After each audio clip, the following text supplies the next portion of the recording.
Salut à tous, Adriano Peta de la chaîne Géopolitique Mondiale ici. Aujourd'hui, une vidéo qui donne mal à la tête à ceux qui aiment ajouter un drapeau à leur pseudo, n'est-ce pas?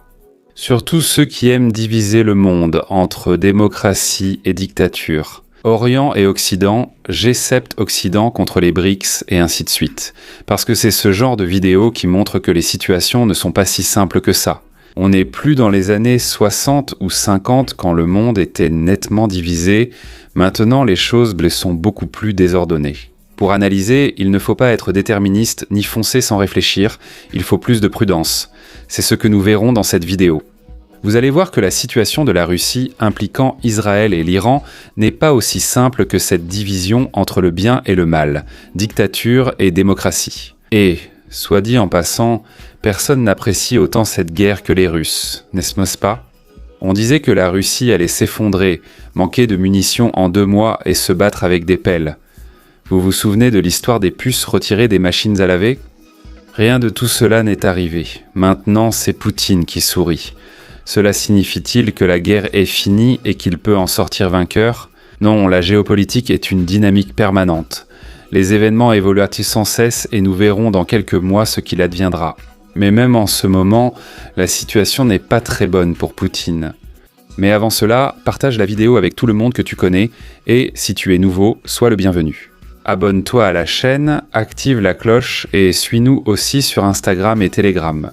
Je suis maintenant de retour sur Twitter là-bas, je vais toujours y poster les shorts, d'autres contenus aussi, peut-être même les vidéos complètes. J'envisage de faire ça à l'avenir, alors suis-nous aussi sur les autres réseaux, d'accord?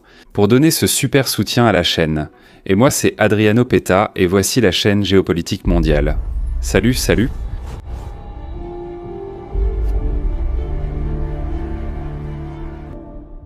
L'escalade du conflit impliquant l'Iran, Israël et les États-Unis entre 2025 et 2026 a amplifié les disputes au Moyen-Orient et produit des effets sur l'équilibre mondial. La guerre dite des 12 jours en juin 2025, suivie de l'intervention directe américaine lors de l'opération Midnight Hammer et des attaques massives contre l'infrastructure nucléaire, militaire et les centres de décision iraniens. Au début de 2026, cela a démontré l'effondrement des mécanismes traditionnels de dissuasion et inauguré une période d'instabilité structurelle. La mort du guide suprême iranien, Ali Khamenei, lors des bombardements, ainsi que celle de membres de l'aile la plus modérée du gouvernement iranien, ont provoqué un séisme politique interne en Iran. Et elles sont en train de modifier la dynamique de ce qu'on appelle l'axe de la résistance. À cela s'ajoutent les menaces pesant sur les principaux points d'étranglement maritime du Golfe et de la mer Rouge, ce qui aggrave la volatilité énergétique et logistique mondiale. Et curieusement, dans ce contexte, qui émerge? Oui. La nation qui n'avait des munitions que pour 2 mois de guerre, qui se battait avec des pelles, pieds nus, qui volait des puces de machines à laver, qui était sur le point de s'effondrer en quelques semaines, eh bien non. La Fédération de Russie, qui exploite cette instabilité régionale de manière calculée, tout en étant engagée dans sa guerre d'usure contre l'Ukraine, Moscou a adopté une posture de neutralité stratégique active. Elle évite toute implication militaire directe dans le conflit au Moyen-Orient, mais elle capitalise politiquement, économiquement et géostratégiquement sur l'ampleur de cette crise. Cette posture ne découle pas d'une passivité, mais d'une manipulation froide de la géopolitique classique, qui cherche à maximiser la liberté de manœuvre et à préserver la capacité d'agir simultanément avec plusieurs acteurs antagonistes. L'axe central de cette stratégie est le délicat équilibre entre l'Iran et Israël. La relation russo-iranienne a beaucoup évolué au cours de la dernière décennie, passant d'une rivalité historique à un partenariat stratégique fondé sur la convergence des intérêts contre l'hégémonie occidentale. Ils ne sont pas amis, mais ils ont des intérêts communs. Les anciens empires russes et perses ont fortement rivalisé pour le Caucase et en Asie centrale au cours du XIXe siècle. Et cette méfiance a perduré tout au long du XXe siècle, surtout pendant la période soviétique. La pression des sanctions occidentales et le besoin de coopération militaire ont rapproché Moscou et Téhéran. L'invasion russe de l'Ukraine en 2022 a accéléré ce rapprochement. Parce que l'Iran est devenu le principal fournisseur de drones d'attaque pour la Russie. Il a aussi fourni une technologie de missiles utilisée lors des bombardements contre les infrastructures ukrainiennes. Parallèlement, Téhéran a tenté d'accéder à la technologie militaire russe avancée, dont les chasseurs Su-35 et des systèmes de défense anti-aérienne longue portée. Cet alignement a été officialisé en janvier 2025, avec la signature d'un traité de partenariat stratégique de 20 ans entre Moscou et Téhéran, établissant une coopération militaire, technologique et économique, avec pour objectif très clair de réduire la vulnérabilité des deux pays face aux sanctions occidentales, mais sans obligation de défense mutuelle. Ce qui montre que Moscou n'a pas l'intention d'être entraîné dans un affrontement direct avec Israël ou avec les États-Unis à cause de l'Iran lors des attaques de 2026 contre les installations iraniennes. La Russie s'est donc limitée à réagir, protestant diplomatiquement et appelant à la retenue, évitant de fournir le type d'assistance militaire qui pourrait modifier l'équilibre du conflit. L'absence d'intervention russe a suscité une frustration générale, surtout face à la performance très limitée des systèmes de défense aérienne S-300 iraniens contre les opérations aériennes israéliennes. Des rapports indiquent également que Moscou a délibérément retardé ou suspendu la livraison d'équipements plus sensibles, tels que les batteries S-400 et les chasseurs Su-35. En ne fournissant que des systèmes de guerre électronique et des armements défensifs à impact stratégique moindre.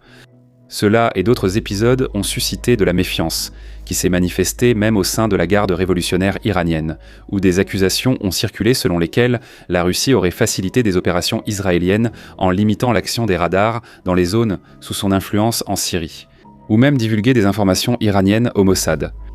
Cette retenue russe est directement liée à l'importance stratégique des relations avec Israël. Parce que, depuis le début des années 2000, Moscou maintient également des canaux très solides, diplomatiques et opérationnels, avec Tel Aviv, soutenus par des facteurs démographiques et stratégiques. Plus d'1 million de citoyens israéliens sont originaires de l'ancienne Union soviétique, créant un lien culturel et politique très profond entre les deux pays. De plus, l'intervention militaire russe en Syrie en 2015 a obligé Moscou et Israël à mettre en place des mécanismes permanents de coordination militaire afin d'éviter des affrontements directs entre leurs forces. Ce système de déconfliction a permis à Israël de mener des centaines de frappes aériennes contre des cibles iraniennes et du Hezbollah sur le territoire syrien, sans faire face à la réaction des batteries anti-aériennes russes. Pour Moscou, préserver cette coordination est essentiel pour protéger ses propres troupes en Syrie et éviter un affrontement direct avec l'une des forces aériennes les plus avancées du monde. Soutenue par des groupes de combat de la marine américaine en Méditerranée, la politique russe au Moyen-Orient n'est pas une véritable neutralité, mais un calcul géopolitique sophistiqué. L'Iran est considéré comme un partenaire continental stratégique dans la construction d'un ordre multipolaire et dans la résistance à la pression occidentale. Mais Israël est considéré comme un acteur militaire puissant, dont la coopération tactique est nécessaire pour préserver la présence russe au Levant et éviter une escalade régionale incontrôlable, ainsi que pour maintenir les liens religieux entre les élites des deux pays. Cette position est alignée avec les principes classiques de la géopolitique, souvent associés aux théories de Mackinder et de Speakman. La logique stratégique consiste à renforcer des coalitions continentales eurasiennes, capables de contrebalancer la puissance maritime anglo-américaine, tout en gérant soigneusement la relation avec les acteurs situés dans le Rimland, c'est-à-dire la zone marginale de l'Eurasie. Au plus fort de la crise de 2026, Moscou a adopté une stratégie de neutralité active. Au lieu d'intervenir militairement, elle s'est seulement proposée comme médiateur international. Des forums multilatéraux et en maintenant un dialogue simultané avec l'Iran, avec les monarchies du Golfe, avec Israël et, indirectement, même avec les États-Unis. Cet activisme diplomatique avait pour objectif central de renforcer l'image de la Russie comme une puissance régionale, indispensable à toute solution dans la région. De plus, ce conflit a apporté à la Russie un gain économique immédiat et, en même temps, a accéléré une transformation structurelle déjà en cours, à savoir la conversion de l'économie russe sous la pression des sanctions et de la guerre en Ukraine. Dans un système davantage orienté vers l'Asie, moins dépendant du marché européen et davantage soutenu par des routes commerciales alternatives. La guerre au Moyen-Orient a agi comme un choc externe extrêmement favorable à Moscou. En augmentant les recettes, en réduisant l'efficacité des actions occidentales et en renforçant la valeur stratégique de la Russie comme fournisseur d'énergie, d'aliments, d'engrais et de matières premières, le principal bénéfice est venu du pétrole. Comme le budget russe restait profondément dépendant de la baisse précédente des prix et que les remises imposées aux Russes menaçant de générer un déficit. Au moment même où le Kremlin avait besoin de financer sa machine de guerre, l'escalade militaire au Moyen-Orient a donc modifié cette équation. La menace sur le détroit d'Ormuz, par où transite une très grande partie du pétrole mondial, a provoqué la panique sur les marchés et a fait grimper le Brent à des niveaux bien supérieurs à ceux prévus dans le calcul budgétaire russe. Avec cette perturbation partielle du flux énergétique du Golfe, le pétrole russe a cessé d'être traité uniquement comme un pétrole sous sanction, vendu à prix réduit. Et il a commencé à être considéré, surtout par les acheteurs asiatiques, comme une source d'approvisionnement plus sûre et plus stable. Face au chaos régional, le résultat a été un retournement des prix. L'Oural, le principal type de pétrole brut exporté par la Russie, qui se négociait auparavant en dessous de l'objectif fiscal russe et avec de fortes remises, est désormais vendu au-dessus des attentes. Sur certains marchés, il se vend même avec une prime. Ce mouvement a eu un double effet pour Moscou. Premièrement parce que le prix mondial du baril a augmenté, et deuxièmement parce que la pénurie et le risque associé au Golfe ont augmenté la valeur relative du pétrole russe, réduisant ainsi l'efficacité pratique du régime de sanctions contre eux. La Russie, qui avait déjà mis en place une architecture parallèle d'évasion basée sur une flotte fantôme de navires, des stocks flottants et des circuits financiers alternatifs, a réussi à monétiser rapidement ce nouveau scénario. Ce qui était auparavant un mécanisme défensif, survivre aux sanctions, est finalement devenu un avantage concurrentiel face à cette crise. Les exportations russes dépendent surtout des ports de la Baltique, de la mer Noire et du Pacifique. Moscou était beaucoup moins exposé au risque de blocage du détroit d'Ormuz, de la mer Rouge et du canal de Suez que les producteurs du Golfe. En somme, la guerre a davantage touché les rivaux stratégiques de la Russie que la Russie. Aussi, les gars, petit ajout rapide dans la vidéo, d'accord ? Quand on prend ce scénario construit et qu'on vous le présente, en montrant quels sont les impacts économiques et politiques, cela s'appelle du renseignement, de la collecte d'informations. Et vous savez qui fait ça ? La BCI. Si vous êtes directeur, ou si vous avez une entreprise, ou si vous occupez un poste stratégique, contactez la BCI. Si vous avez eu des problèmes d'espionnage industriel, si vous avez des problèmes avec vos concurrents qui agissent de manière déloyale. Récemment, grâce à un partenariat entre la BCI et la chaîne géopolitique mondiale, une multinationale française envisageait d'investir des milliards au Brésil. Nous allons donc établir un rapport à ce sujet. Ils ont compris que chaque euro investi dans ce projet leur ferait perdre 40 à 50 centimes et qu'ils ne pourraient jamais récupérer leur investissement. C'est-à-dire que, même s'il s'agit d'une très grande multinationale, elle pourrait même faire faillite. Alors voyez l'importance de la collecte d'informations, d'avoir un bon service de renseignement pour vous conseiller. Il faut rédiger un rapport. Vous devez faire une analyse de marché, vous devez faire une analyse de sécurité, peu importe. Contactez la BCI, je vais laisser le lien de la BCI dans la description de la vidéo et en commentaire épinglé, au cas où vous en auriez besoin. La Chine et l'Inde sont évidemment devenus les principaux vecteurs de cette reprise, l'instabilité régionale obligeant les deux pays à renforcer leurs recherches de fournisseurs importants, prévisibles, stables et moins vulnérables à un effondrement du Golfe Persique. Cela a encore consolidé la réorientation des exportations russes vers l'Est. L'Inde, ayant déjà réduit certaines contributions sous pression occidentale, a dû augmenter son absorption de pétrole russe.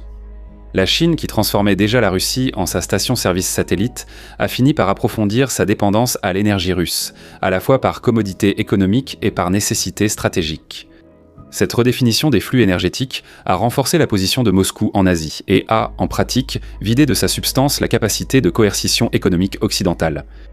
L'ironie géopolitique est apparue lorsque les États-Unis eux-mêmes ont assoupli l'application des sanctions afin d'éviter un choc inflationniste mondial et domestique, face au risque d'une flambée des prix des carburants, du fret et des coûts industriels.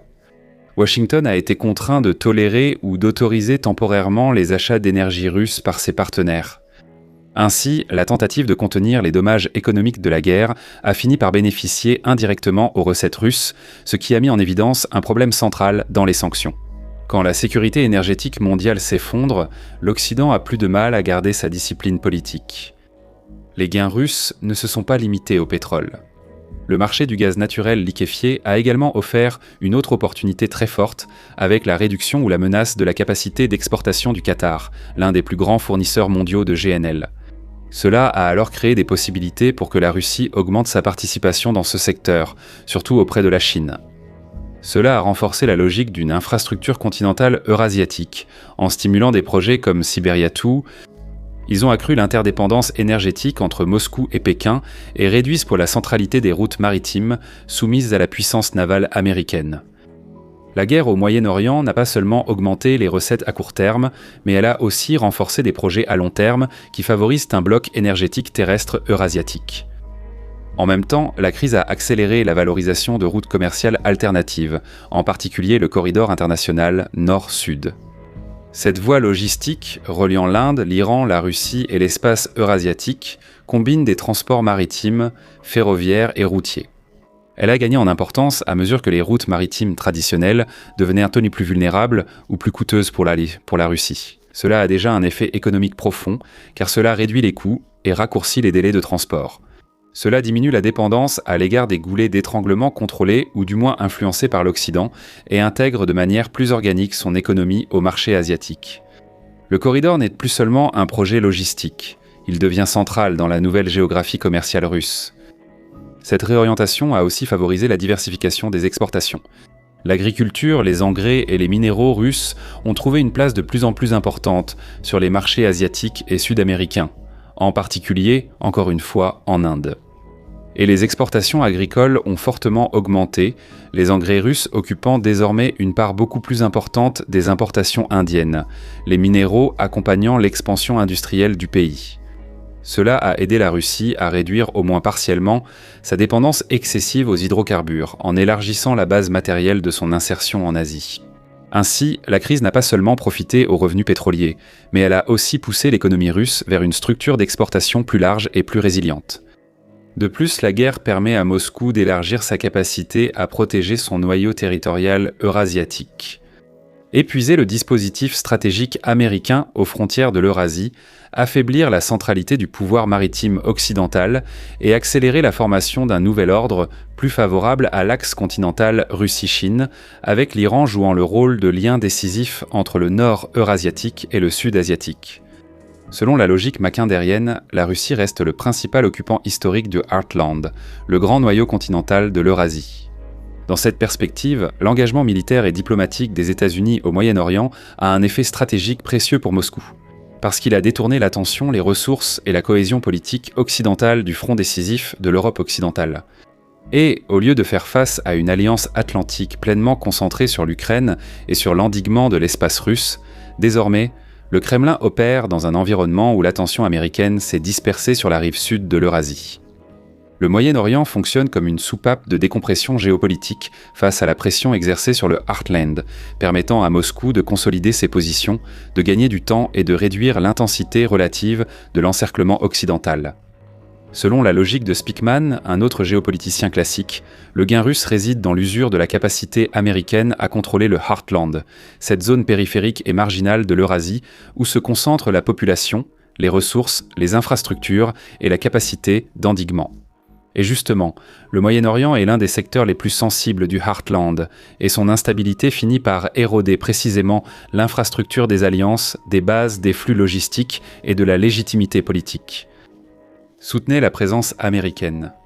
En étant entraîné dans une guerre régionale profonde, Washington a commencé à consommer du capital militaire, diplomatique et financier, dans un espace où la stabilisation est devenue de plus en plus coûteuse et moins réaliste. De plus, il est important de souligner que le Moyen-Orient n'est pas une zone d'intérêt géopolitique, officielle ou géostratégique pour les États-Unis. Pour Moscou, cela est stratégique car cela affaiblit la capacité des États-Unis à maintenir un anneau cohérent d'endiguement autour du bloc continental eurasiatique. La théorie du pouvoir maritime de Mahan explique aussi un autre avantage clé pour la Russie. Ici, l'exposition brutale de la vulnérabilité des points d'étranglement contrôlés ou surveillés par l'Occident, comme le détroit d'Ormuz, Bab el-Mandeb et le canal de Suez, a montré qu'ils étaient extrêmement vulnérables face aux mines, drones, roquettes et à la guerre asymétrique à faible coût. Le résultat a été un coup direct porté à la crédibilité du modèle stratégique américain fondé sur la domination navale et la garantie de la circulation maritime mondiale. Pour Moscou, cela a eu une immense valeur politique et géographique, sans avoir besoin de mener une guerre navale directe.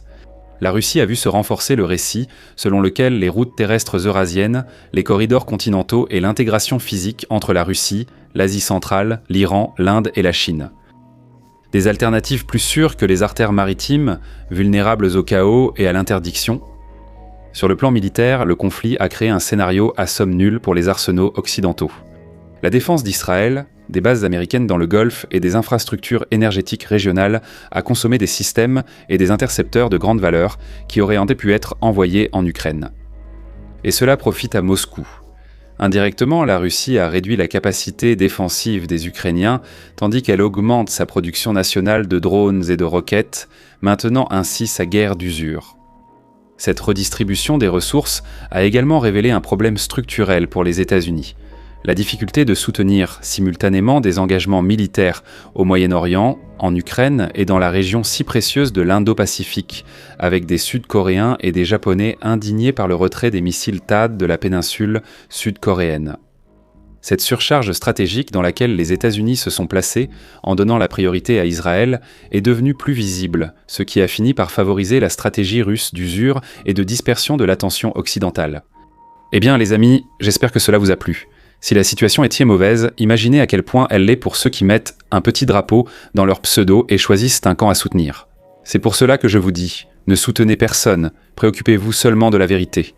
C'est ça qui compte, et de plus en plus, découvrir la vérité. Ou s'en approcher, car atteindre la vérité absolue est impossible, mais au moins s'en rapprocher devient de plus en plus difficile, surtout à l'ère de l'intelligence artificielle. Et pour cela, suivez la chaîne Geopolitica Mondiale, parce qu'ici, la préoccupation est avant tout la vérité. Ce sera toujours le cas. Et vous savez pourquoi ? Même si cela n'apporte pas beaucoup de vues ou de revenus. Savez-vous pourquoi j'ai la liberté de me concentrer sur un segment et de rechercher la vérité ? Grâce aux membres, pensez à les rejoindre. En devenant membre, vous garantissez que la structure de la chaîne Geopolitica Mondiale perdure, car plus de 90% de ses revenus viennent des membres. En plus, vous aurez accès à des séries exclusives. Géopolitique, histoire géopolitique des États-Unis, géopolitique de l'Empire mongol, histoire militaire de la Chine, histoire de la géopolitique, et aussi de l'Inde. Un cours de contre-espionnage existe déjà, et cette année, un autre cours exclusif sera proposé aux membres. Alors, devenez membre, vous aurez accès à tout cela. Et en plus, vous garantissez que la chaîne Géopolitique Mondiale continue d'exister. Telle qu'elle est ici, parfaite pour vous, d'accord ? Merci à tous, j'espère que cela vous a plu. Et à la prochaine vidéo.